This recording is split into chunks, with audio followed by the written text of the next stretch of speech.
chers partenaires, Mesdames et Messieurs les membres du CNLS-IST, honorables invités, Mesdames et Messieurs, avant tout propos, je tiens à exprimer ici ma satisfaction pour la tenue de cette 18e session ordinaire du Conseil national de lutte contre le sida et les IST. Elle nous offre, une fois de plus, l'opportunité de recueillir les avis et les contributions de l'ensemble des acteurs de la lutte contre le VIH, le sida et les IST au Burkina Faso. Votre présence effective témoigne de l'intérêt que vous accordez aux résultats de la réponse nationale au VIH dans notre pays. Aussi, voudrais-je saisir cette occasion pour vous souhaiter à tous la bienvenue et vous adresser mes remerciements pour votre disponibilité. Je tiens à saluer les partenaires techniques et financiers dont l'accompagnement est important pour le succès de nos actions. Une mention spéciale est adressée au PEPFAR, initiative du plan d'urgence du président des États-Unis contre le sida, à travers l'USAID pour avoir retenu le Burkina Faso comme bénéficiaire d'un fonds additionnel de 10 412 219 $ US, soit 5 934 964 830 francs CFA, destiné à accélérer les progrès nationaux vers l'atteinte des objectifs 90-90-90 de l'ONU-SIDA. Je tiens à féliciter et encourager les acteurs du monde communautaire, jeunes, femmes, personnes âgées, responsables coutumiers religieux, ONG et associations dont la mobilisation et l'engagement, toujours actifs, constituent pour nous un motif de satisfaction et une source de consolidation de la réponse nationale au VIH. Je ne saurais passer sous silence la contribution significative de tout le personnel, des institutions et des services techniques qui s'investissent au maximum pour réduire la propagation et l'impact du VIH-Sida et des IST dans notre pays.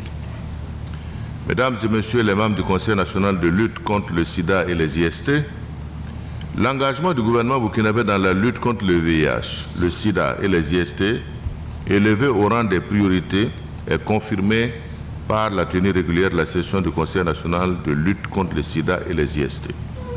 Ces concertations donnent l'occasion d'apprécier les résultats engrangés et de formuler les recommandations nécessaires à l'amélioration des performances.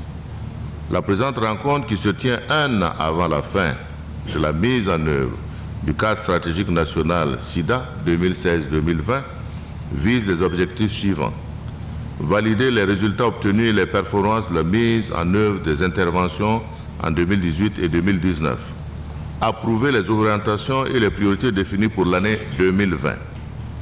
Nous devons noter que le contexte actuel est bien marqué par le défi de l'atteinte de l'objectif 3 fois 90% à l'horizon 2020, qui permet à 90% des personnes vivant avec le VIH de connaître leur statut sérologique, à 90% des personnes connaissant leur statut sérologique d'avoir accès à un traitement contre le virus et à 90% des personnes sous traitement d'atteindre les niveaux indétectables du VIH dans leur organisme. Beaucoup d'efforts sont faits par l'ensemble des acteurs en dépit de la crise sécuritaire que connaît notre pays et en dépit du niveau réduit des financements désormais accordés à la réponse nationale au VIH.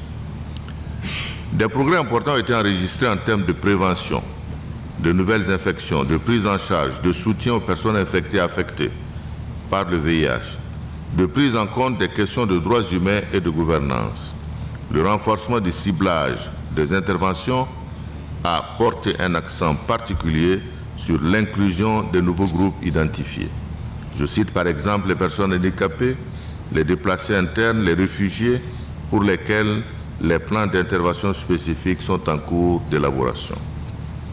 Au-delà des avancées significatives dans l'inversion de la tendance à la hausse de la prévalence, il existe des risques certains de rebond de l'épidémie au regard des comportements sexuels, notamment dans la frange jeune, pour laquelle des actions importantes de veille sont nécessaires.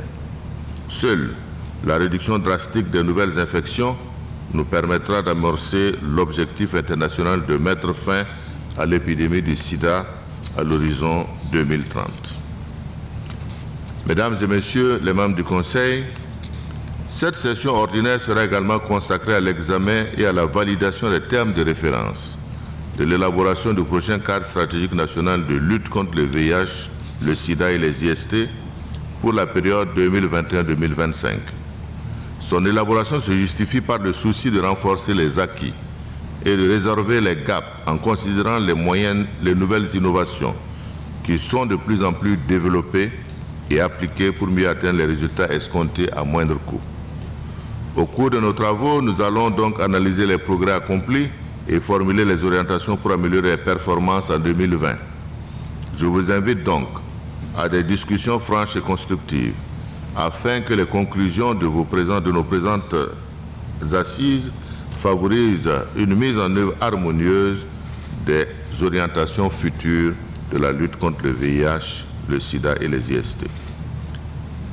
Il est en effet nécessaire que nos interventions soient assorties de propositions concrètes et d'idées novatrices pour que chacun et chacune de nous garde à l'esprit la responsabilité qui a été toujours la nôtre à chacune de nos sessions.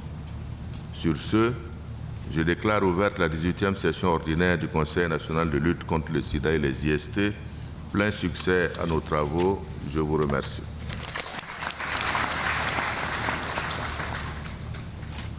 À présent, nous invitons son Excellence le Président Faso, président du CNRS-PST, pour l'adoption de l'ordre du jour. Bien. Alors, concernant l'ordre du jour composé de... Bien. Alors, concernant l'ordre du jour composé de 3 points, le premier point, c'est les résultats de la mise en œuvre des recommandations issues de la 17e session ordinaire du CNRS-IST. Le deuxième point, c'est les résultats de la mise en œuvre du programme national multisectoriel 2018 au 31 décembre et 2019 au 30 septembre. Et le troisième point, c'est les orientations, priorités du plan national multisectoriel et perspectives de l'élaboration du CNS-SIDA 2021-2025 dont je viens de parler dans mon discours. Éventuellement, quatrième point, on peut mettre des divers s'il y a des divers. Alors, y a-t-il des objections sur cet ordre du jour? Oui, allez-y. Ouais. La sécurité? Oui. D'accord. On va sauter les discussions.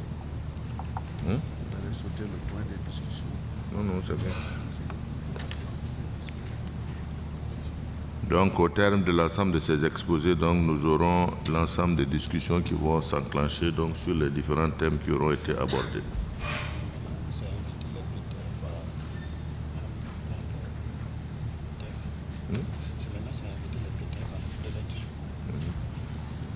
Bien, s'il n'y a pas d'objection, donc l'ordre du jour est adopté. Je vais demander donc aux partenaires techniques et financiers de prendre la parole.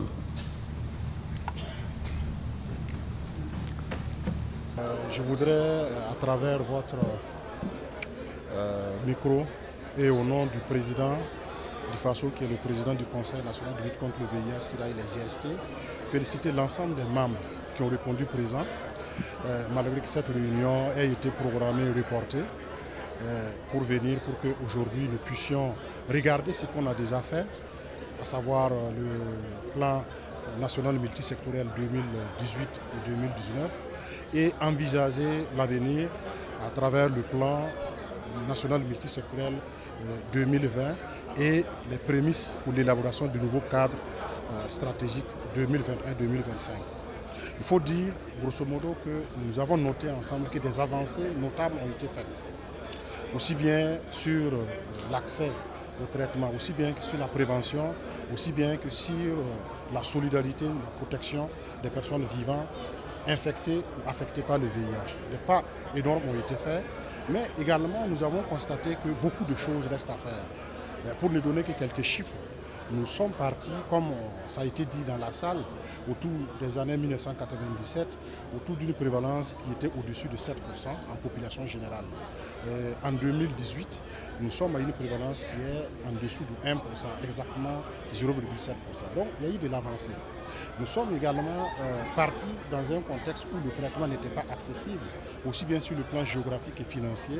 Aujourd'hui, sur le plan géographique et financier, le traitement est accessible, même gratuit, mais l'arbre ne doit pas cacher la forêt, comme dit-on. On a également noté que malgré ce grand progrès d'ensemble, il y a des poches, il y a des couches de notre société-là qui semblent être à la traîne, parce que probablement les stratégies que nous avions menées jusque-là ont été des stratégies qui n'ont pas été complètement inclusives. Il s'agit particulièrement des personnes vivant avec un handicap, ce qui, au moment où la norme nationale, la moyenne nationale est de 0,7, chez ces personnes-là, nous avons une prévalence qui est de 4,6. Ça veut dire qu'il y a un problème à faire, un problème à résoudre à ce niveau. De même, lorsqu'on s'intéresse donc aux travailleuses du sexe, là également la prévalence est de 5%. Et je dis, sur cette question particulière, je veux qu'on mette la philosophie de côté. Je n'ai pas dit la morale, mais la philosophie de côté, parce qu'il s'agit de la réalité. Nous sommes en santé publique. Nous avons commandité une étude dont les résultats ont été exploités lors de cette session, qui a montré que 40% des nouvelles infections proviennent de couples stables. Ça veut dire qu'un homme et une femme qui ont décidé de vivre ensemble. C'est dans ce couple-là que les nouvelles infections, 40% des nouvelles infections s'y trouvent. Lorsque les chercheurs du Centre Mira sont allés plus loin dans leurs analyses, ils se sont rendus compte que 75% de ces infections, c'est ces couples stables-là, ils l'ont pris, c'est les travailleuses du sexe que nous appelons communément les prostituées. Donc le phénomène existe, il est réel et il va falloir que nous puissions avoir des stratégies pour faire en sorte que le problème puisse être diminué dans cette population-là afin que l'épidémie ne revienne, ne résaillisse. Voici grosso modo ce que je peux dire et une fois de plus, au nom du président, féliciter tout le monde, les médias qui contribuent à ce que l'information soit véhiculée parce que sans information, on ne peut pas avancer. Les médias qui participent également à la communication pour le changement de comportement et d'attitude. Et avec tous ensemble, nous pourrons donc remporter la victoire de l'élimination du VIH à l'origine 2030.